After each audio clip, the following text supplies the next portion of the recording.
راينير كتعتبر واحدة من أنجح شركات الطيران منخفضة التكلفة في العالم،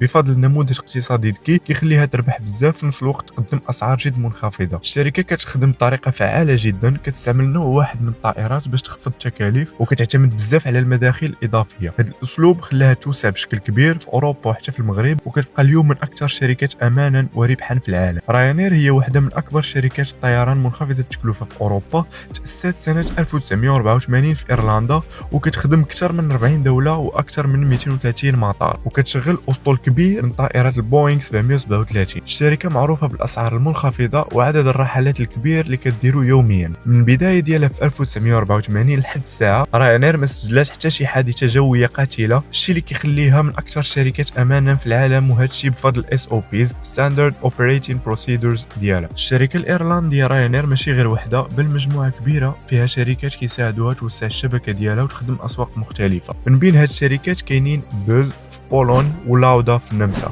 واللي بجوج تابعين بشكل كامل لراينير وكيطبقوا نفس معايير السلامه ونفس نموذج منخفض التكلفه. باص كتخدم بزاف في شرق اوروبا، بينما لاودا كتغطي وسط اوروبا بطائرات ايرباص 320.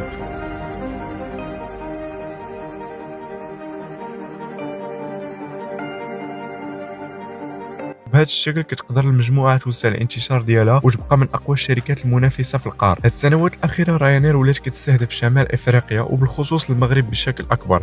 الشركه فتحت قواعد جديده في المغرب وزادت عدد الرحلات الدوليه وحتى الداخليه، وكتخطط توصل ل 30 مليون مسافر في المغرب قبل 2030. هذا التوسع كيبين ان راينير كتشوف في المغرب سوق مهم للنمو، وكتستثمر بزاف باش تولي واحده من الشركات الاساسيه اللي كيربطوا المغرب اوروبا وحتى داخل البلاد. الاستراتيجيه ديال راينير كتركز اساسا على تقليص التكاليف لاقصى حد ممكن باش تقدم للزبناء ديالها اقل اثمنه، وكتربح من بيع تذاكر طيران رخيصه لجذب عدد كبير من المسافرين. لكن الربح الحقيقي كيجي من الخدمات الاضافيه بحال الامتعه المدفوعه، اختيار المقعد، واولويه الصعود، المأكولات والمشروبات في الرحله، وحتى عمولات من تأجير السيارات أو حجز الفنادق. باش تكون هالاستراتيجية ناجحة، راينير كتستعمل أسطول موحد من البوينغ 737، بالإضافة لأنها في الرحلات ديالها كطير لمطارات ثانوية واللي كيكونوا في غالب الأحيان بعاد على المدينة، وكيوفروا خدمات عادية بثمن جد منخفض.